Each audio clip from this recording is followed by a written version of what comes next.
The NFL draft is officially over. It's time to make sense of everything that just happened. So let's look at our rookie running back tiers, get into it right away. Tier 1, the day one difference makers. It is Jonathon Brooks and nobody else.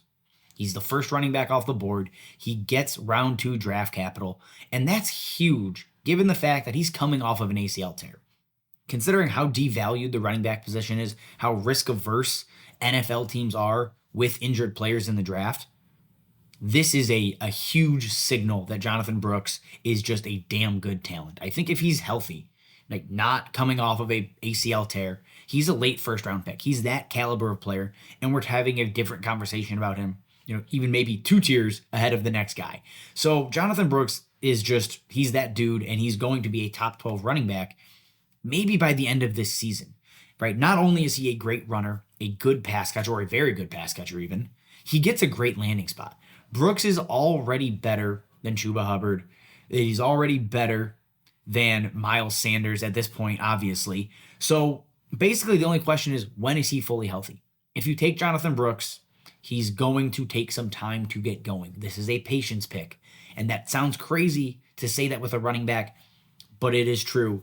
2025 is going to be a monster year. We always see a big jump post ACL injury, 2 years later. So Brooks is just on a great trajectory and deserves to be in a tier of his own. Now going to tier 2, think long-term starters with upside. That's what Trey Benson is. Trey Benson is going to be a very good pro. I don't think there's any question. He has the standard size, the athleticism, just the explosiveness that you look for in a running back that is now tied to a very good offense. The only problem isn't even a Trey Benson problem. It's a James Conner problem. James Conner is not going away this season. I think that should be obvious, but a lot of people will look to just write James Conner off. James Conner proved he is not done by any stretch of the imagination right now. Will he be out of Arizona at the end of 2024? Possibly. I think there's a good chance of that. But when we try to play these games of predicting veterans leaving, it usually doesn't go all that well for us. So Trey Benson immediately comes in as the unquestioned, I think, 1B in this offense. How long it takes him to supplant and to just kind of discard of James Conner is up in the air.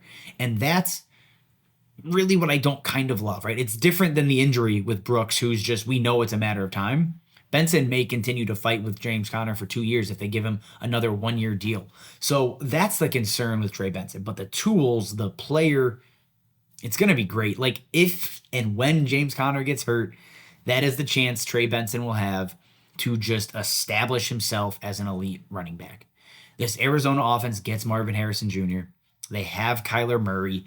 They have proven to just feed a running back in James Conner.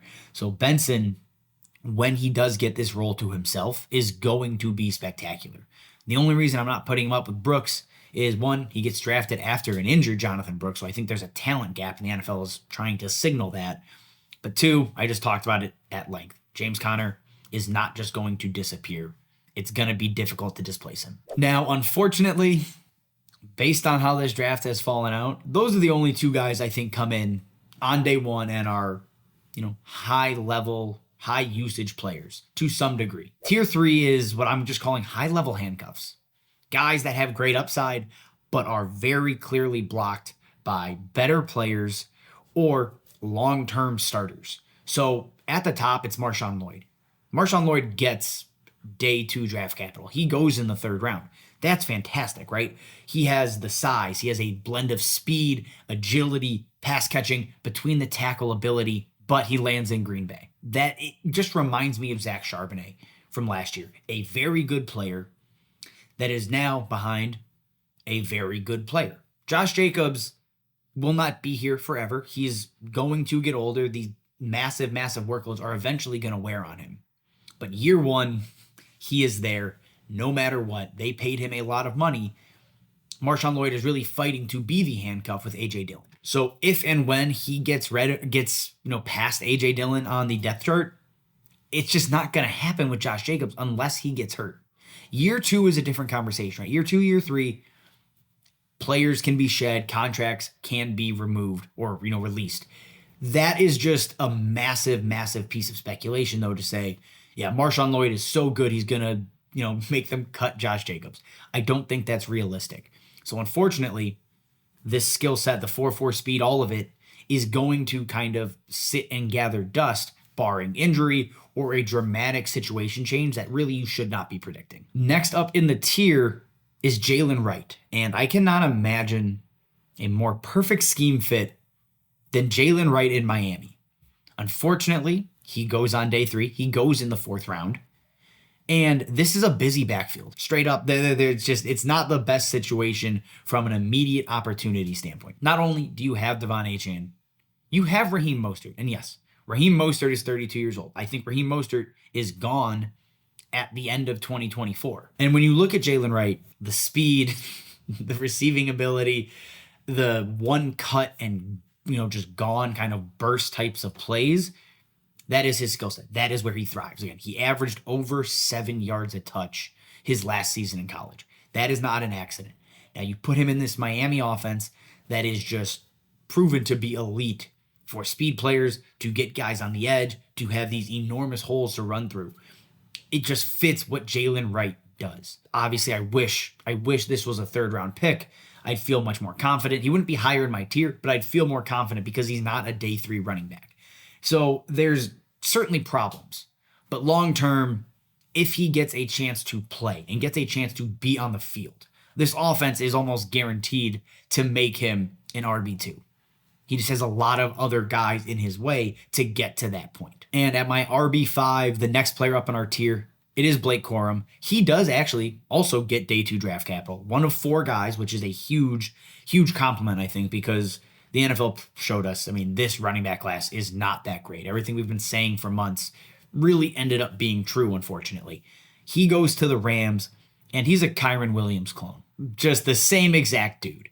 I think Kyren Williams is better than Blake Corum.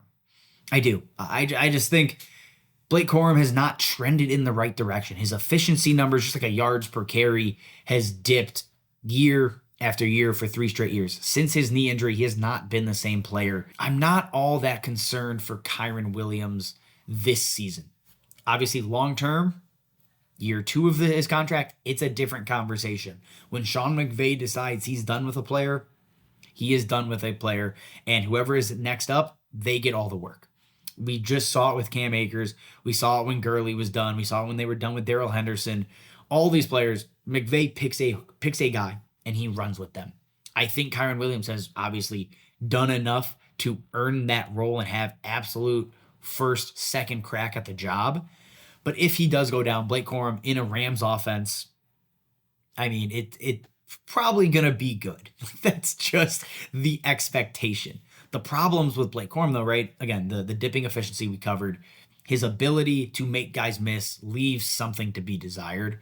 So there's bits and pieces to his game that I think are going to limit his overall ceiling. I don't think he produces like Kyren Williams does when he gets a chance, whatever year it is, to be the RB1. I don't think he's that kind of player. So Blake Corum, that's the reason he's below Jaylen Wright. That's the reason he's below Marshawn Lloyd as well. Sticking in this tier, I'm looking at Will Shipley, RB6, and to the Eagles on day 3 in the 4th round. He's a perfect handcuff to Saquon Barkley. I think what Will Shipley brings to the Eagles offense is another reliable runner and pass catcher out of the backfield. This offense as a whole is going to produce for running backs, right? Assuming they don't all land on the 1-yard line and Saquon Barkley gets, vultured 1,000 times, or Jalen Hurts takes everything from both of these guys, Will Shipley's going to be great. Like, I have that kind of faith. It's just a matter of getting him on the field. That's what this comes down to. And if Will Shipley was able to leave last season, if he's able to leave as a sophomore, he's a 2nd-round pick. I think that would have been an easy choice for NFL talent evaluators. Year 3 is what threw everything off for him. He doesn't get over 1,000 yards. He's less effective as a receiver. All in all, he's just didn't look like the same guy. So I think him learning behind Saquon Barkley is going to be good. And then heaven forbid something happens and he can step in as the 1A, maybe with Kenny Gainwell as a 1B. The upside's going to be there. The explosiveness, the one-cut ability is going to show itself in this Eagles offense. Even without Jason Kelce, they're likely going to be able to run the ball fairly well. So I like Will Shipley a lot here. I think turn at the 2-3 mark is where he should go, and it's going to be a nice value long term. And to close out this tier, it's Bucky Irving. Bucky Irving does end up going on day 3 in the 4th round. A lot of people thought he was going to fall farther. I would not have been surprised if he fell further, just because his combine was so bad. He puts up an RAS, relative athletic score, of 2.2. Just nobody killed their draft stock like Bucky Irving did at the combine. Now, Bucky Irving is still a good player. Again, the athleticism is a disaster, but Bucky Irving on film, the production shows a good player, a guy that is able to run the ball and is a damn good pass catcher. If you want to knock him, he bounces things to the outside a lot. Like, that is the biggest knock on his running game. But you're looking at his competition being Rachaad White, who does the exact same thing. Rachaad White is significantly more athletic. There's no question about it. Bucky Irving, though, gives them a nice second piece behind Rachaad White. Again, these guys are all handcuffs. Everybody in this tier I expect to be a handcuff in year 1 and probably year 2. If Bucky Irving gets a chance, he's in RB2. I think, like, again, the pass catching, the offense he's situated in, he's going to be able to fill that Rachaad White role really, really well. So I have no concerns there. But again, when you're drafting him in the 3rd round, just know there's probably going to be 0 standalone value right away. Now, getting into tier 4, again, it's more handcuffs, but I don't consider these guys high-level handcuffs right now. I think they are just going to be pure volume plays. Let them touch the ball a bunch and finish as low-end RB2s. Number 1 is going to be Braelon Allen with the Jets. Look, I was wrong on Braelon Allen. I thought he was going to go higher. I thought 3rd round is where he lands. Unfortunately, it's round 4. And unfortunately, it's to the Jets, who also took another running back in the 5th round. That's the reason Braelon Allen is not in that high-level handcuff group. He has the size, the speed. He showed some pass-catching ability his final season at Wisconsin. But ultimately, all of the talk centered around his running style. That was the biggest knock on Braelon Allen. Too upright, didn't deliver enough punishment given his size. He's not playing to his size. People called him a little too nimble, which is usually weird as a knock on these big players, but people are basically telling us, look, if you're going to be this damn big and this damn strong, use it. And he did not. And you go back and watch the tape, and they're right. Like, the NFL is right in this case. Hate to say it, hate to admit it. Braelon Allen is just not the guy I thought he was. Now, to the flip side of that, you have Audric Estime, who does play to his size, does carry a massive workload, has proven he's a solid pass catcher as well. But he goes in the 5th round and lands with Denver. You're behind Javonte Williams. You probably start behind Samaje Perine as well. And I don't think it helps that Audric Estime really profiles as a plotter at the next level. That 4.7 speed is glaring. Even on tape, like, he's not breaking away. There's not a ton of long runs. It's just, he leaves something to be desired. His production at Notre Dame was insane. That cannot knock that. So I think if he gets the ball, if he gets some injury luck, Audric Estime can be an RB2. But I think forever, like, his entire career is going to just be like, yeah, he's there. Hope he gets a shot. If he touches the ball a bunch, he'll produce. Because I don't think he's a bad runner, but he just doesn't have the elite athleticism. I think the elite skill set that makes him a fantasy star. And again, day 3 draft capital, usually a nail in the coffin for a lot of guys like that. Sticking with day 3 running backs, because that is all that is left, we have Ray Davis going in the 4th round to the Buffalo Bills.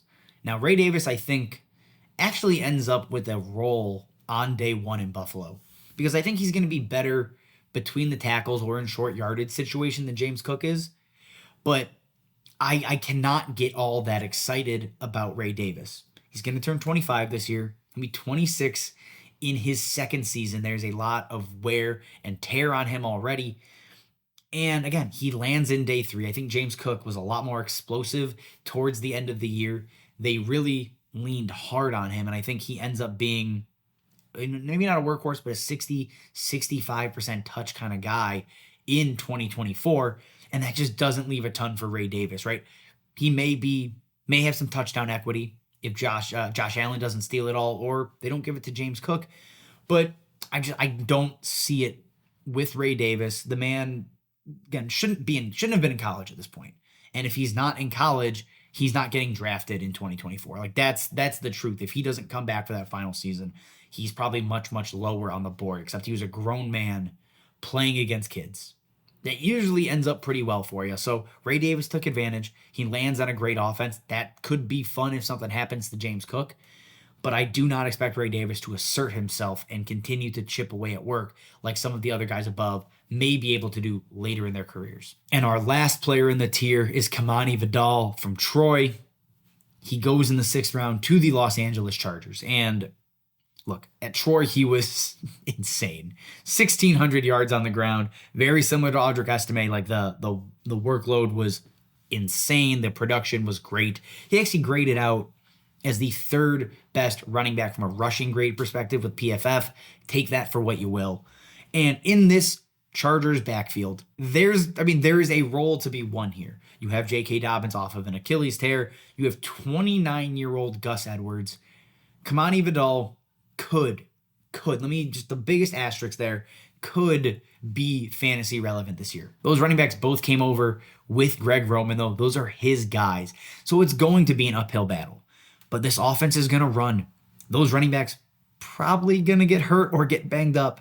And if Vidal gets a chance, maybe he steals the job and is like one of these day 3 Cinderellas that we look for. I think he's a good bet because that backfield is so injury prone and it is old and really not all that good. So Kimani Vidal is definitely a name to keep in mind in the 4th round of your rookie drafts. And our final tier, just call it the rest. They're just guys. And you know what I mean? Like, look, in the 4th round, you got to take somebody. Dylan Law with the Raiders has pass catching upside. Zamir White does not. Rasheen Ali with the Ravens, maybe he pushes Justice Hill and ends up winning the handcuff job.